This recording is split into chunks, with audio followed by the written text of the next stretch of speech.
नेत्र के लिए उत्सव। जगन्नाथपुरी में रथ यात्रा के एक दिन पहले उत्सव मनाया जाता है, उसको कहते हैं नेत्रोत्सव। भगवान के दर्शन खुल जाते हैं।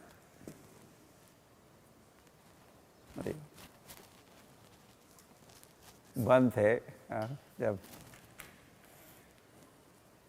जगन्नाथपुरी मंदिर बंद रहता है कुछ समय के लिए, कुछ दिनों के लिए, और फिर पुनः जब खुलता है तो वह जगन्नाथ के भक्त जगन्नाथ के दर्शन के लिए पुनः लौटते हैं या दर्शन के लिए आ जाते हैं। आखिया प्यासी रे, हाँ वैसी वाली बात। हाँ, कब से दर्शन नहीं हुआ, कब से दर्शन नहीं हुआ, आज दर्शन होगा। तो वह फिर जाते हैं, फिर दर्शन करते हैं। तो दर्शन तो फिर आँखों से, नेत्रों से होता है। तो वह फिर वो नेत्रों के लिए उत्सव बन जाता है। फीस्ट फॉर आइज, फीस्ट, हाँ तो संडे फीस्ट, हाँ तो फीस्ट तो जिह्वा के लिए होती है, क्या प्रसाद।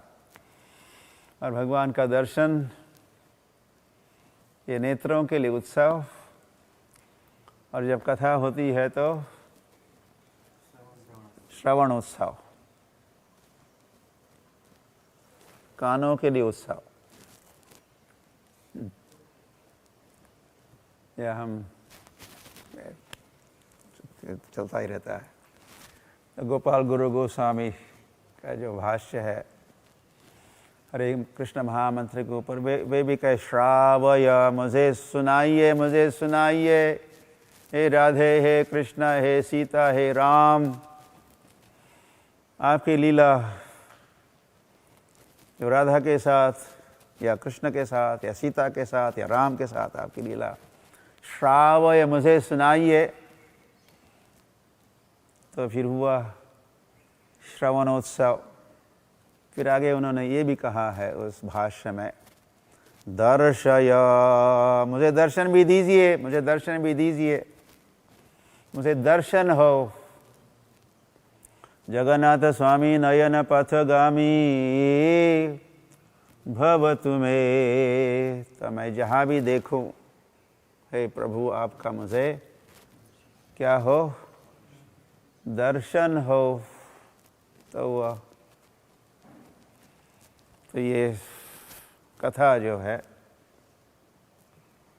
जो हम सुनाएंगे आपको, ये इसमें श्रावय भी हुआ, फिर दर्शय भी हुआ। हम कथा का श्रवण करके ही तो दर्शन करने की तैयारी करते हैं। श्रवण किए बिना दर्शन नहीं होता है। तो पहली सेवा नवविधा भक्ति में भी जो पहली सेवा है, कौन सी सेवा है? श्रवणम कीर्तनम विष्णु स्मरणम। तो ये श्रवण उत्सव होगा और उसी के साथ फिर तो कानों के लिए उत्सव, फिर नेत्रों के लिए उत्सव, नेत्रोत्सव। प्रेमांजन चुरित भक्ति विलोचनेन संतः सदैव हृदयेषु विलोकयन्ति। तो आशा है कि भगवान की कथा का श्रवण करने से क्या होगा, हमारे आँखों से अश्रुधाराएं कब बहने लगेगी, और जब भी वो बहेगी अश्रुधाराएं, तब होगा फिर विलोकयन्ति, दर्शन होगा।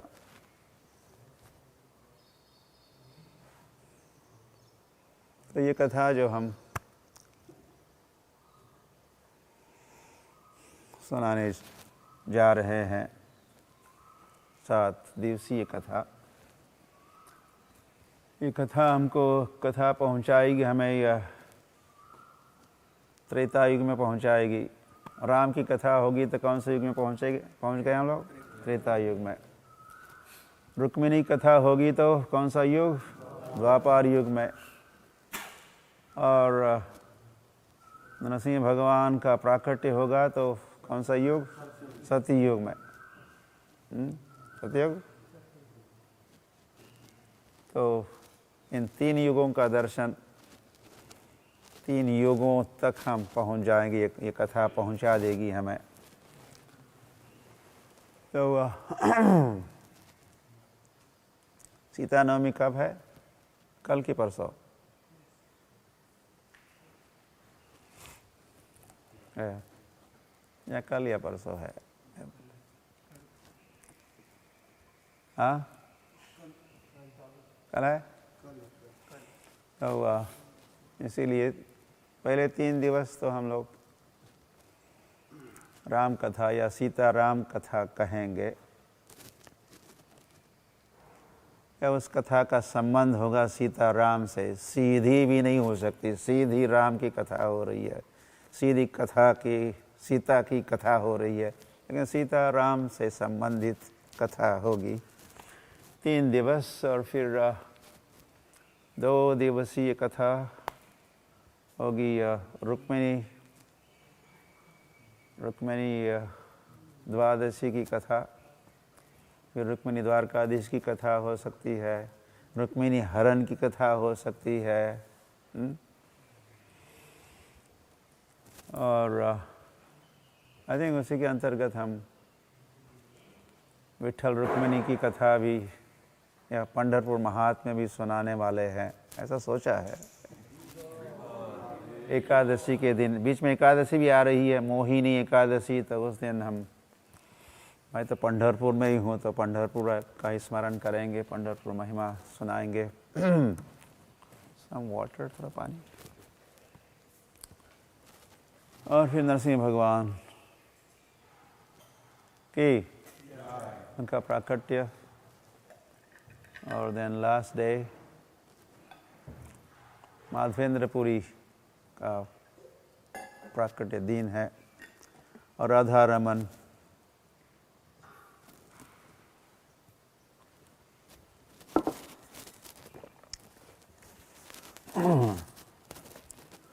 तो समय तो कम है, तो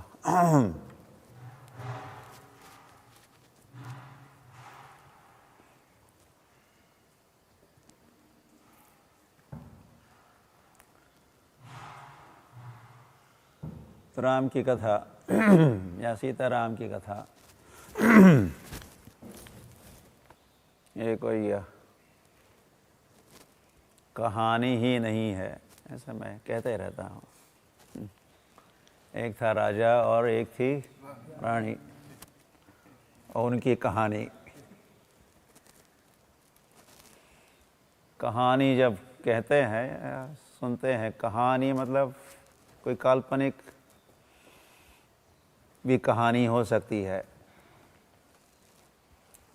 लेकिन ये सीताराम की जो कथा है ये कहानी नहीं है, ये है इतिहास।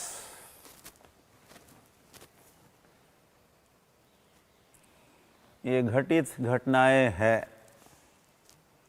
एक समय था त्रेता युग में, राम थे, संभवामि युगे युगे हुआ, राम प्रकट हुए और फिर सीता भी प्रकट हुई, और साकेत से या गोलोक में जो अयोध्या धाम है, गोलोक में नहीं, दिव्य जगत में जो श्री राम का अपना धाम है, वैकुंठ धाम से ऊंचा है साकेत धाम या अयोध्या धाम, और फिर उनसे ऊंचा है द्वारका, उससे ऊंची है मथुरा, उससे ऊंचा है वृंदावन। तो वैकुंठ और गोलोक के बीच में अयोध्या है, अप देयर। ऊपर ऊपर वाला वहाँ रहता है ना, तो वहाँ से भगवान प्रकट हुए और फिर सारी घटनाएं घटी और प्रकट होकर भगवान रहे। No sleeping really.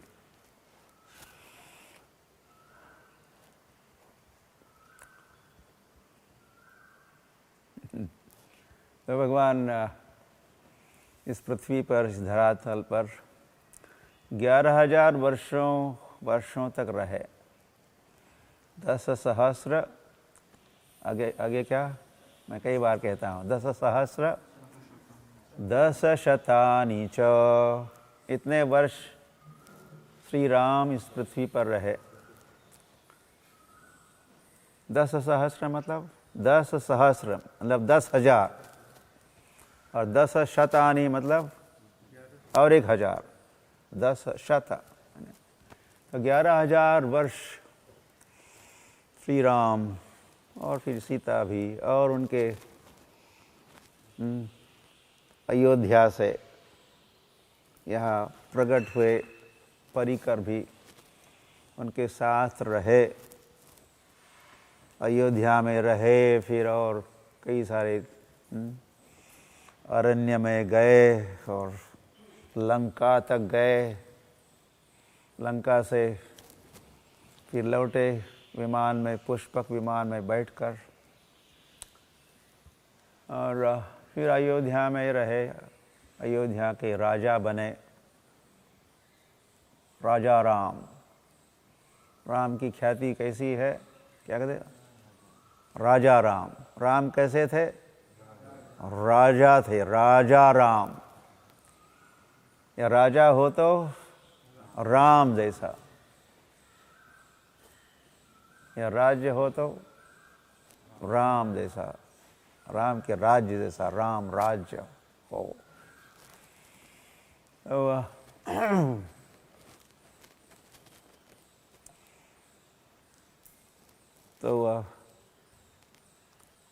तो रामायण इतिहास है, ऐसे समझना होगा। महाभारत इतिहास है, रामायण भी इतिहास है, और इसके इतिहास का होता है इतिहासकार, हिस्टोरियंस कहते हैं, इतिहास लिखने वाले। तो ये रामायण इतिहास के लेखक, रचयिता कौन है, वाल्मीकि ऋषि, वाल्मीकि मुनि इतिहासकार है, उन्होंने इतिहास लिखा। जैसे ही घटना घट रही थी उसको उन्होंने देखा तो नहीं था, लीलाएं, कथाएं, लेकिन ऐसी क्षमता, ऐसा सामर्थ्य ब्रह्मा जी ने उनको दिया। अब हम उसको थोड़ा कहने वाले हैं, उस प्रसंग को। और फिर वाल्मीकि लिखे गंगा के तट में अपने आश्रम में। और ये इतिहास या ये रामायण उसी समय लिखा जब राम पृथ्वी पर अब भी थे, ऐसे उनकी लीलाएं अभी अभी प्रारंभ हो चुकी थी। 11,000 वर्षों में से कुछ ही वर्ष बीत चुके थे। या राम की, वैसे राम की लीला कहाँ, अयोध्या में जो बाल कांड की लीलाएं संपन्न हो चुकी थी। और फिर अयोध्या कांड ऐसे नाम है, 7 कांड है। इस इतिहास के कांड या कैंटोज कहो, जैसे भागवत में स्कंद चलते हैं, तो इस रामायण के कांड है, 7 कांड है, और इसके 500 सर्ग है। इसको अध्याय जैसे भागवत या भगवत गीता में कहते हैं, और 24,000 इसके श्लोक है। तो इस इतिहास की, ऐसे इतिहास की रचना राम की बाल लीला या बाल कांड संपन्न हो चुका है। अयोध्या कांड संपन्न हुआ, अरण्य कांड समझ गए संपन्न हुआ, फिर किष्किंधा कांड संपन्न हुआ, फिर सुंदर कांड संपन्न हुआ, फिर युद्ध कांड जो लंका में युद्ध हुआ, और जय श्री राम, राम विजय महोत्सव संपन्न हुआ। भगवान ने रावण का वध किया, और फिर राम लौटे अयोध्या।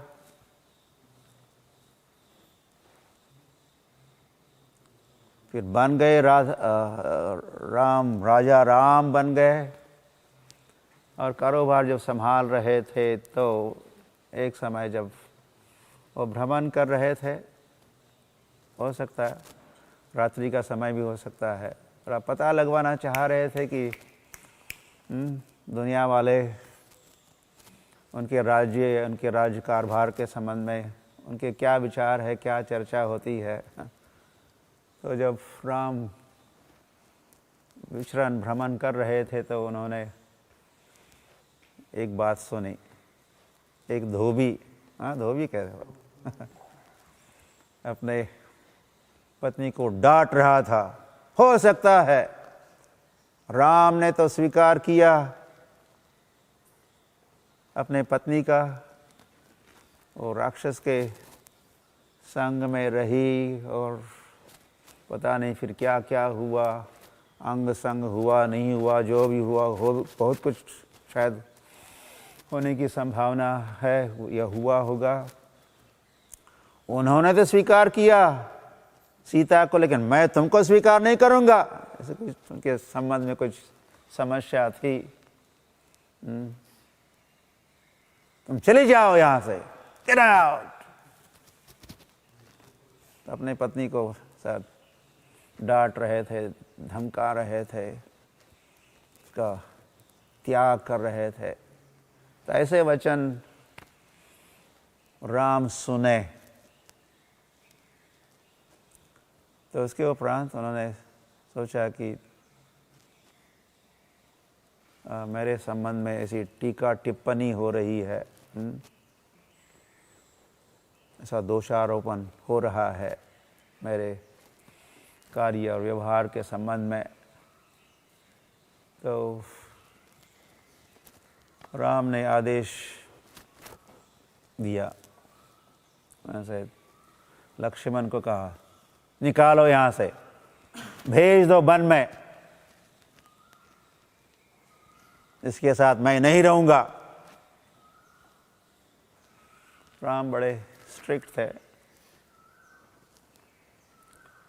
तो फिर लक्ष्मण नहीं चाहते हुए भी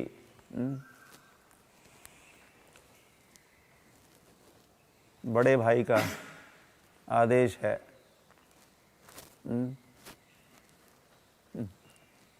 अनिच्छानपि, इच्छा नहीं होते हुए भी, ये उचित नहीं है, ऐसा नहीं करना चाहिए, सीता को पुनः वन में नहीं भेजना चाहिए, ऐसा लक्ष्मण सोच तो रहे थे। लेकिन राम अग्रज है, अग्रज, और लक्ष्मण अनुज है, समझते? अग्रज अनुज, ज मतलब जन्म लेना। तो पहले जन्म लिए थे राम, ऐसे एक ही दिन, कोई ज़्यादा अंतर नहीं था, एक ही दिन जन्म लिए थे। तो भी बड़े भ्राता के रूप में राम प्रसिद्ध तो थे ही, और सभी उनका सत्कार सम्मान किया करते थे अग्रज के रूप में, लक्ष्मण भी। तो लक्ष्मण ने वैसे ही किया, करना पड़ा, जैसे राम का आदेश था। वैसे इसीलिए उन्होंने लक्ष्मण ने सोचा था, वही सोच, उसी समय सोच के रखा, नेक्स्ट टाइम जब हम प्रकट होंगे मैं छोटा भाई नहीं बनूंगा मैं बनूंगा अग्रज और राम को बनाऊंगा मैं अनुज। तो राम और लक्ष्मण त्रेता युग के जब प्रकट हुए द्वापर युग में, तो लक्ष्मण बन जाते हैं बलराम, बड़े भ्राता, और फिर राम बन जाते हैं श्री कृष्ण। तो लक्ष्मण वन में छोड़ के आए, ऐसे ही कहीं पर नहीं छोड़े, वैसे वाल्मीकि मुनि के आश्रम के पास ही छोड़े। फिर वाल्मीकि मुनि को भी पता चल ही गया और सीता को आश्रय दिए अपने ही आश्रम में। और इस समय सीता गर्भवती भी थी।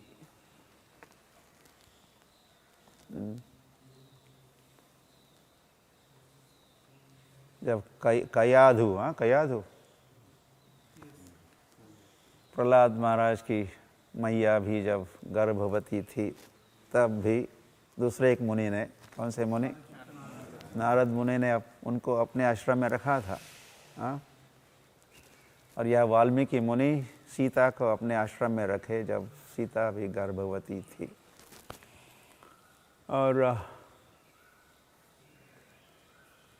तो वहीं पर उसी आश्रम में सीता रहने लगी और अपने पुत्री के रूप में उन्होंने, वाल्मीकि मुनि ने उनको संभाला, रक्षा की।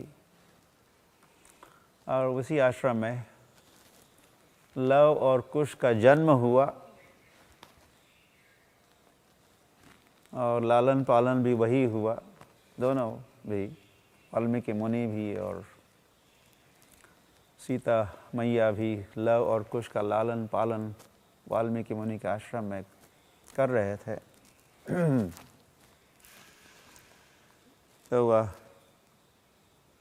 तो वहीं पर अब ये रामायण की रचना होगी।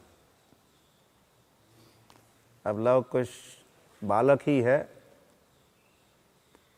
अब वाल्मीकि मुनि रामायण लिखने वाले हैं। आपको बता रहे थे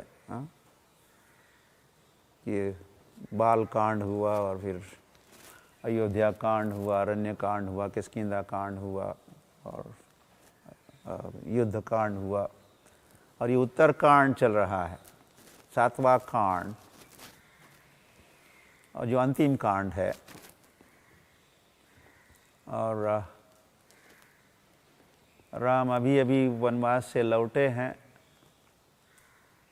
स्वयं तो एक ही बार वनवासी बने, लेकिन सीता को 2 बार वनवास। तो सीता जब दूसरी बार वनवास में भेजी गई तो उस समय वाल्मीकि मुनि के आश्रम में जब लव और कुश का जन्म भी हो चुका है, वहीं पर उन्होंने रचना की रामायण की। आप समझ रहे?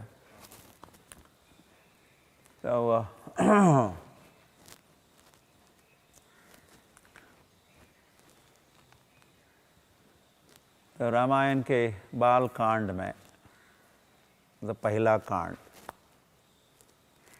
तो पहले कांड के प्रथम सर्ग में, मतलब प्रथम अध्याय, जिस अध्याय को वैसे संक्षिप्त रामायण या मूल रामायण भी कहते हैं, जिस सर्ग या जिस अध्याय में 100 श्लोक है, और ये इन 100 श्लोकों की या प्रथम सर्ग की जो कथा है उसके कथाकार नारद मुनि हैं। रामायण के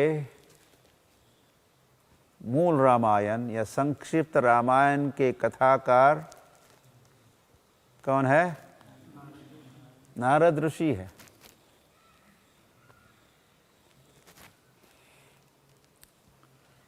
तो एक समय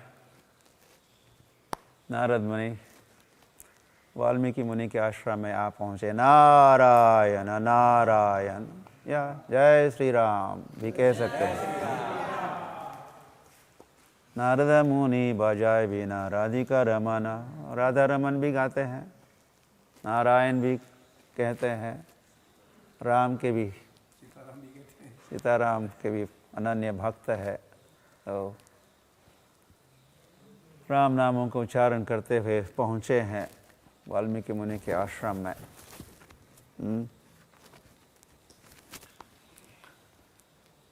तो रामायण का जो पहला श्लोक है इसमें जिज्ञासा है। किसकी जिज्ञासा है? वाल्मीकि मुनि की जिज्ञासा है। वाल्मीकि मुनि ने कुछ प्रश्न पूछा है। वैसे प्रश्न की तैयारी कर रहे हैं। पहले में प्रश्न नहीं पूछा है लेकिन उन्होंने प्रश्न पूछा वाल्मीकि नारद मुनि से, ऐसा उल्लेख है। और फिर प्रश्न पूछा है, वो दूसरे श्लोक में है। कह तु अस्मिन् साम्प्रतं लोके गुणवान् कश्च वीर्यवान् धर्मज्ञश्च कृतज्ञश्च सत्यवाक्यो दृढ़व्रतः। और भी श्लोक है। तो इसमें वाल्मीकि जानना चाहते हैं कि इस समय ये त्रेता युग का समय है, कौन है? कह मतलब हु, कौन है सांप्रतम लोके, इस जगत में, इस लोक में, इस पृथ्वी पर वीर्यवान कौन है? वीर्यवान, वीर्य सामर्थ्य, शक्ति। वीर्यवान कौन है? धर्मज्ञ कौन है? सत्यवचनी कौन है? दृढ़व्रत कौन है? और भी ऐसे प्रश्न पूछे जा रहे हैं। चरित्रवान कौन है? सर्वभूतेषु कह हितः, सभी जीवों का हित सोचने वाले और करने वाले कौन है? एतद् इच्छामि अहम श्रोतुम, इसके संबंध में मैं सुनना चाहता हूँ। कौन कह रहा है? वाल्मीकि मुनि कह रहे हैं, पूछ रहे हैं। तो ये जिज्ञासा रही, अथा तो ब्रह्म जिज्ञासा। तो इस जिज्ञासा और भी थोड़ा कुछ कहा है उन्होंने आगे, ऐसे जिज्ञासा के वचन। और फिर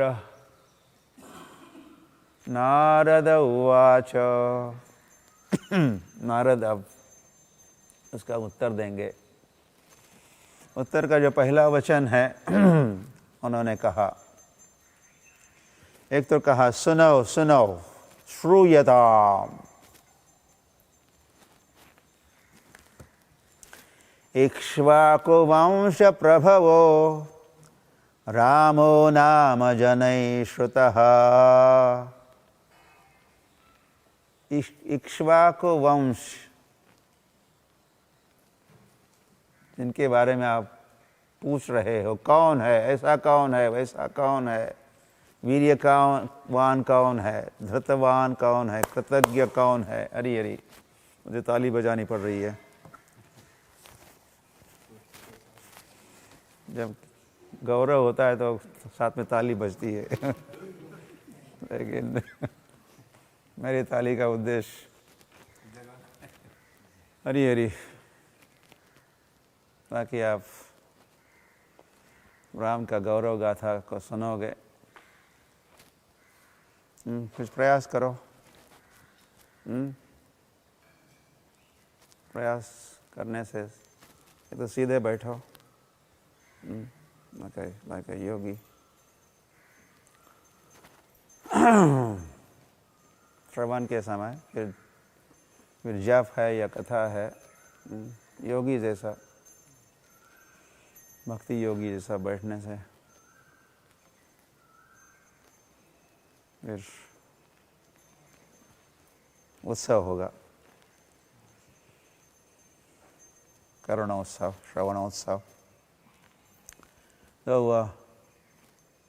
उन्होंने कह ही दिया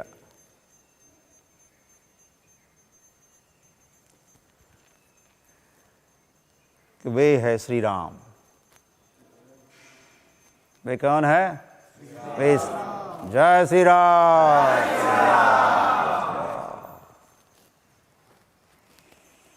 और फिर इस सर्ग में, जिसमें 100 श्लोक है, नारद मुनि राम की संक्षिप्त कथा, पूरा रामायण उन्होंने एक सर्ग में, बालकांड के एक सर्ग में सुनाया। और जिस सर्ग के अंत में जब वे सुना ही रहे हैं तो वह उस समय का त्रेता युग का काल कैसा रहा उस संबंध में भी कुछ उल्लेख किए हैं।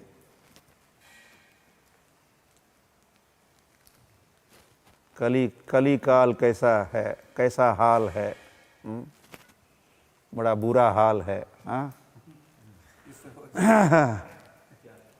तो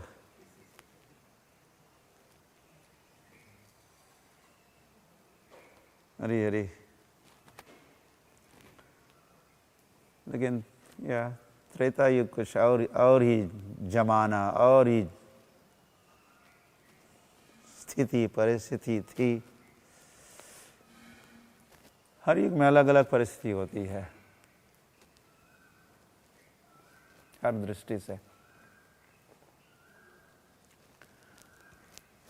प्रहृष्ट मुदितो लोकस, उस समय के लोग कैसे थे? मुदितः, मुदितः मतलब मोदक होता है,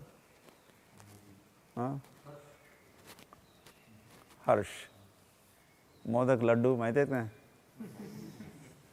तो मोद प्रमोद भी चलता है। तो सभी लोग प्रसन्न थे त्रेता युग में, सभी लोग,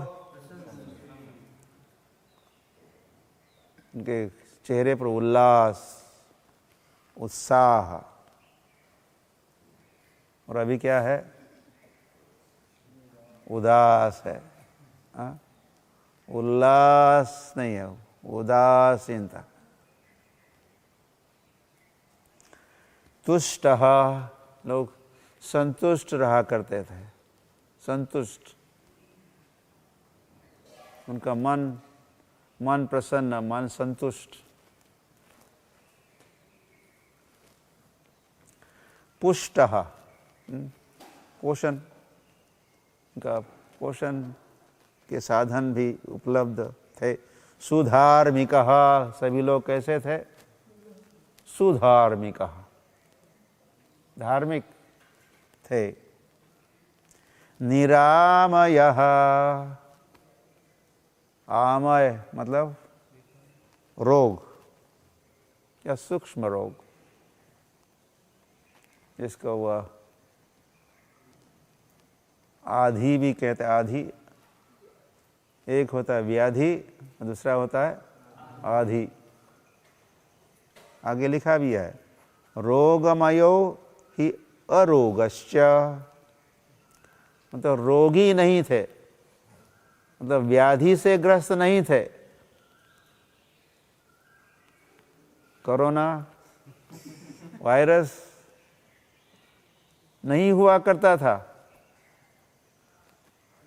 तो न तो मानसिक रोगों से ग्रसित थे, न तो शारीरिक रोग। हाँ, दो प्रकार के रोग ऐसे शास्त्रों में कहा है।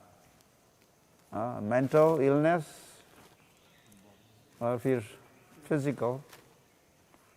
और मेंटल जो मानसिक रोग है वो व्याधि से या शरीर में जो रोग उत्पन्न होता है उससे अधिक भयानक होता है। मानसिक रोग, मेंटल इलनेस।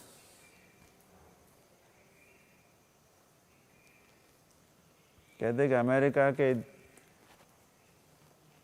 कुछ 20% लोग मेंटल हॉस्पिटल के फिट है। हाँ, उनको मेंटल हॉस्पिटल में भेजा जाना चाहिए। कुछ ही भेजे जाते हैं, लेकिन ऐसी स्थिति है। रोगी तो सभी है ही। स्थूल दुर्भिक्ष भयवर्जितः, और किसी प्रकार का दुर्भिक्ष। यहाँ प्रभुपाद भी कहा करते थे, कलयुग में ऐसा समय आएगा, लोग भिक्षाम देहि, कोई भिक्षुक आएंगे अपने द्वार पर तो लोग भिक्षा नहीं देंगे।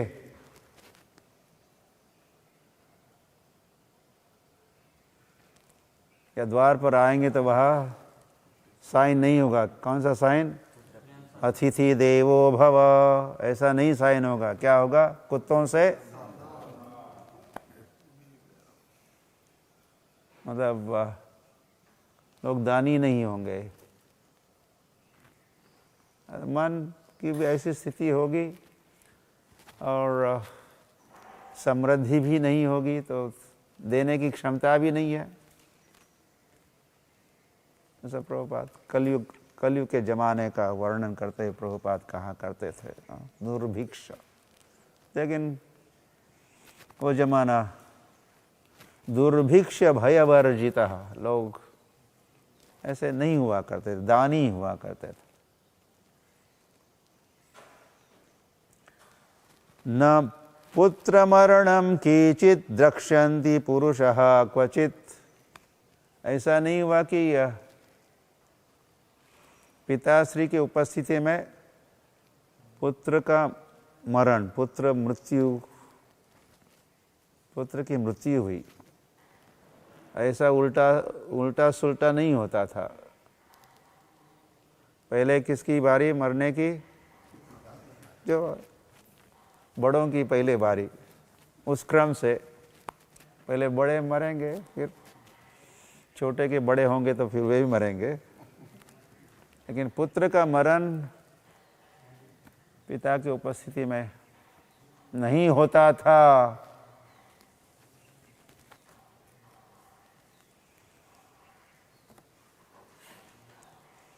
नार्याश्च अविधवा नित्यं भविष्यन्ति पतिव्रतः।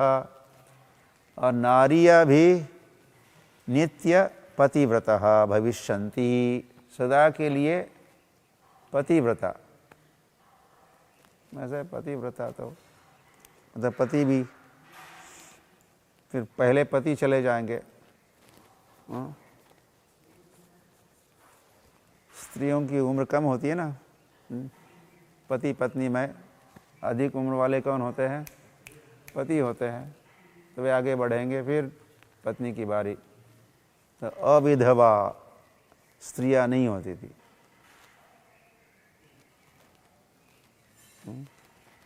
अरे सधवा ही रहती थी, विधवा नहीं होती थी।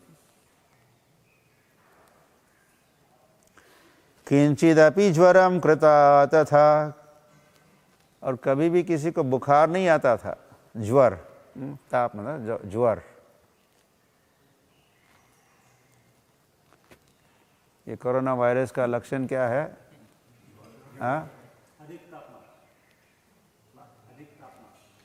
तापन, ताप, हाँ, ज्वर, ताप, बुखार, फीवर।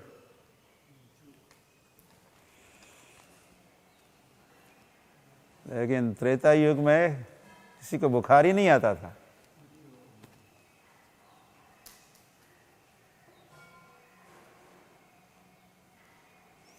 न चापि क्षुद्भयम, कोई भूखमारी नहीं होती थी।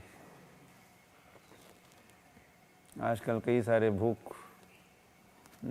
को खाना पानी की व्यवस्था नहीं है तो मर रहे हैं।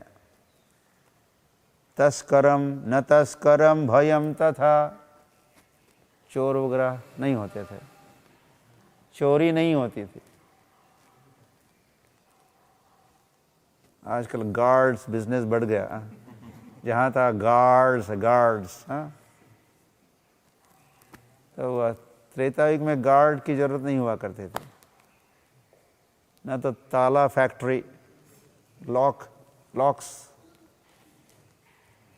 इसकी कोई ज़रूरत नहीं हुआ करती थी। लोग अपने घर द्वार ऐसे ही खुले छोड़ देते थे।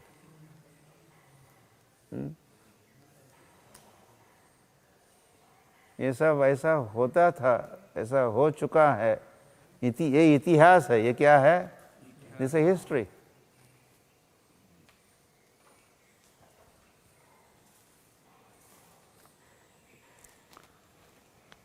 इदम पवित्रम, तो नारद मुनि सुना रहे ये सारी बातें।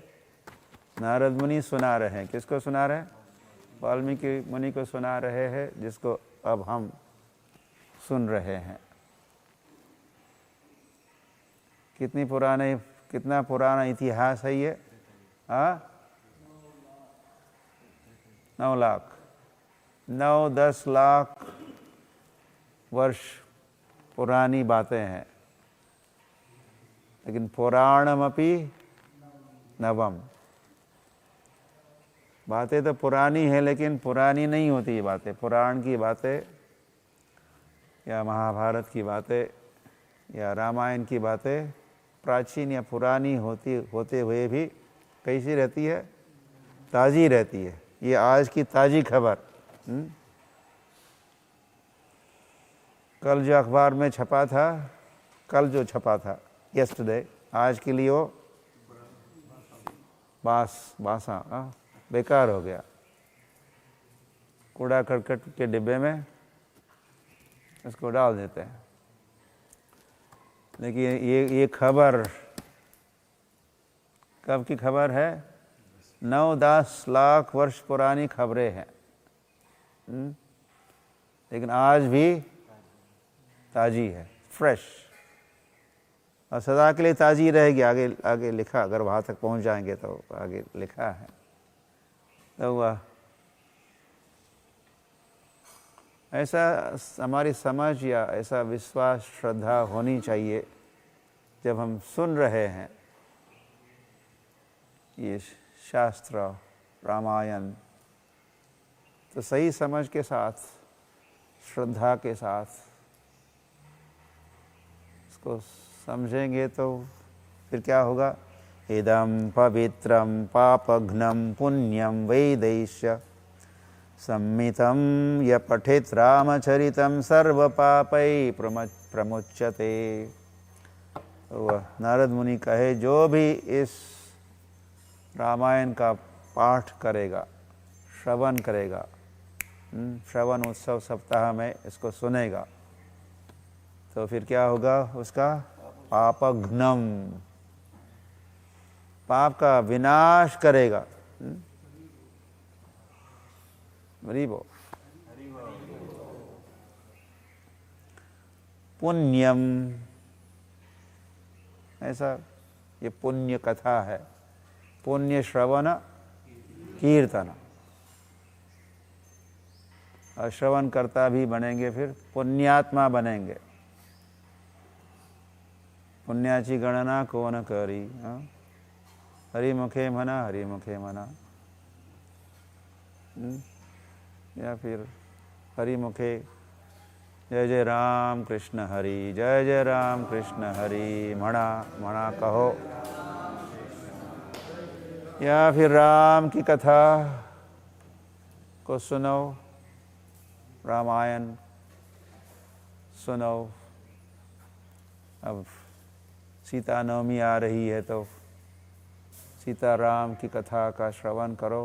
ये श्रवण करके हम बन जाते, पुण्यात्मा बन जाते हैं।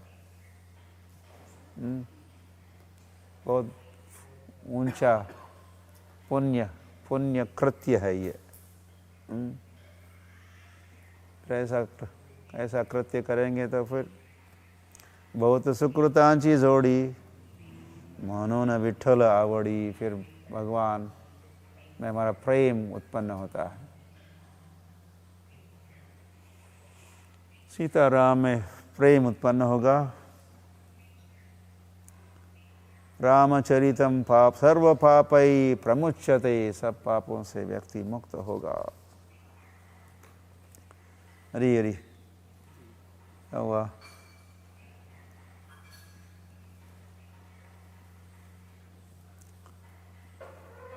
तो ये मूल रामायण या संक्षिप्त रामायण सुनाकर फिर नारद मुनि अंतर्धान हुए। मतलब वहाँ से प्रस्थान किए। जगाम, वाल्मीकि मुनि और उनके शिष्यों ने उनकी गुरु पूजा, उनकी आचार्योपासना, नारद जो आचार्य है उनकी उपासना, आराधना, माल्यार्पण, पुष्पांजलि, पाद प्रक्षालन करने के उपरांत नारद मुनि जगाम, आकाश मार्ग से चले गए। वो परिव्राजकाचार्य है, परिभ्रमण करते रहते हैं और सर्वत्र प्रचार करके उनके शिष्य भी सर्वत्र है। और वाल्मीकि मुनि उनके कौन है? शिष्य है। ये भी बात नोट करना है। और श्रील व्यास देव भी नारद मुनि के शिष्य है।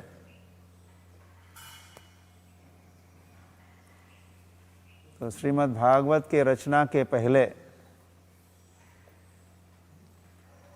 श्रील व्यासदेव को आदेश उपदेश करने वाले नारद मुनि ही तो थे।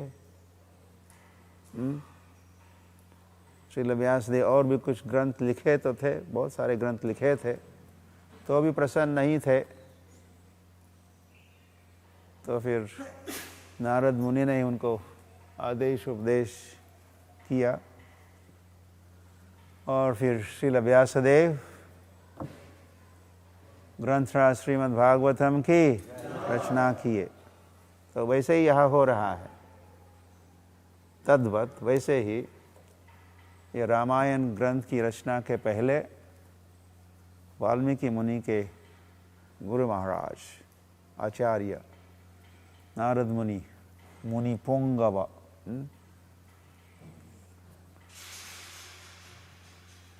ये नारद मुनि से आदेश उपदेश प्रेरणा प्राप्त किए हैं और फिर अब आगे रामायण की रचना करेंगे। तो शुरुआत में उन्होंने एक श्लोक कहा, नारद मुनि वाल्मीकि मुनि ने।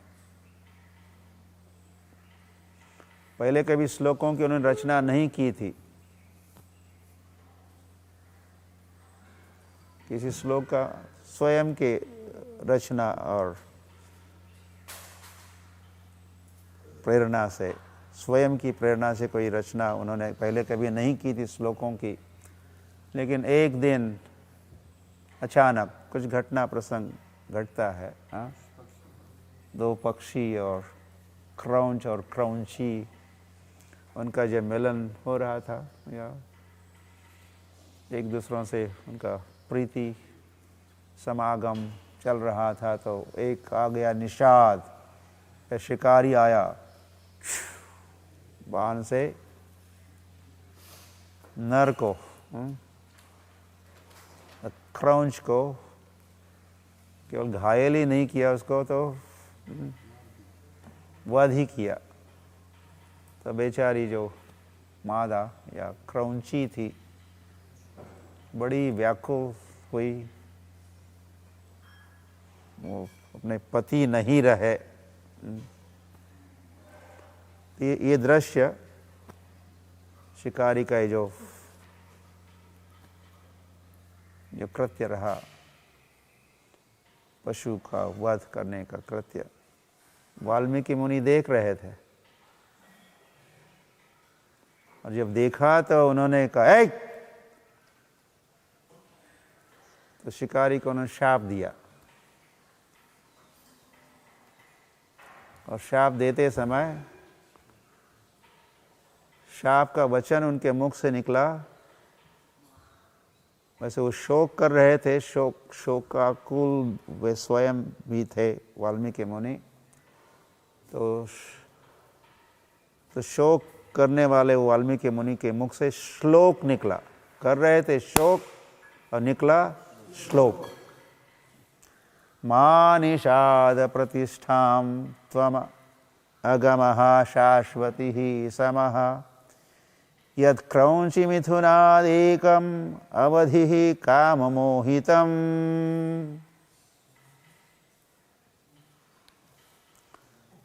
तो उनका ए निषाद,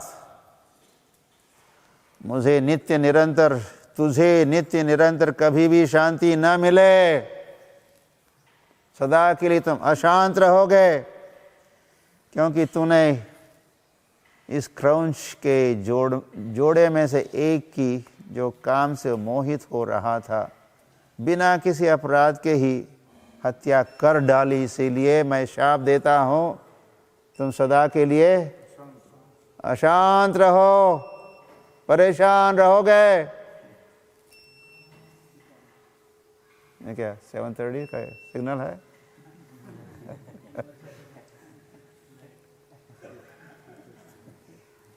तो ये पहला श्लोक वाल्मीकि मुनि ने, इनकी पहली रचना है।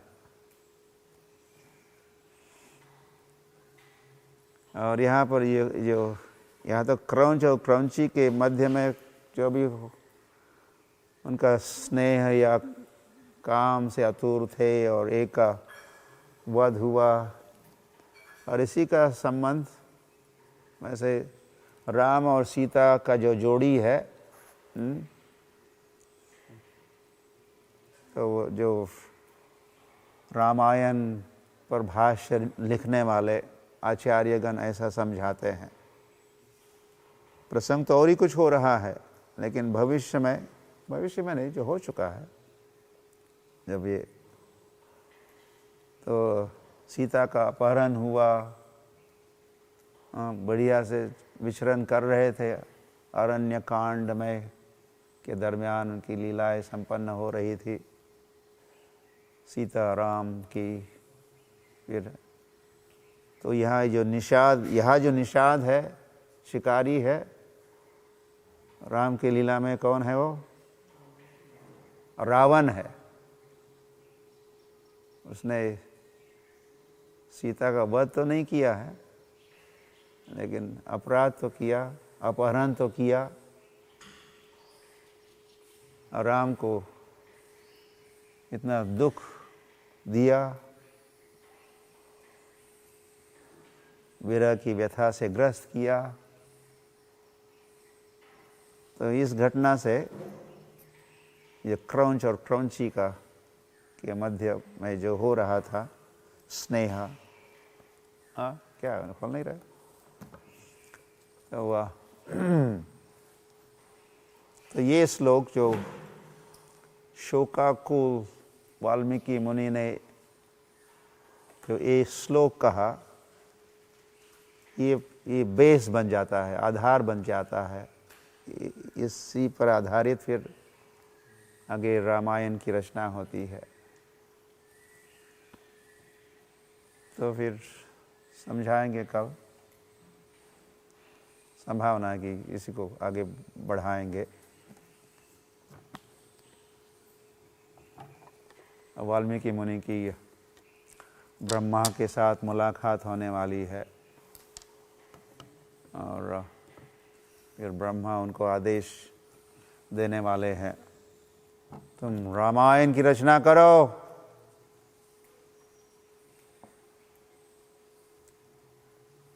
तो वैसे ही वाल्मीकि मुनि करेंगे। जय रामायण। राम कथा महोत्सव की, सीता नवमी महोत्सव की। कल है ना सीता नवमी, तो सीता नवमी कंफर्म कल है सीता नवमी। तो फिर हम लोग यही सेटल करते हैं। सो 5:30 to 6:30 जापा, और फिर 6:30 to 7:30, 7:30 से 6:30 इसको हम कथा करेंगे। अलग अलग कथाएं होगी हर दिन। श्रवणोत्सव चलेगा। ओके, गौर प्रेमानंद।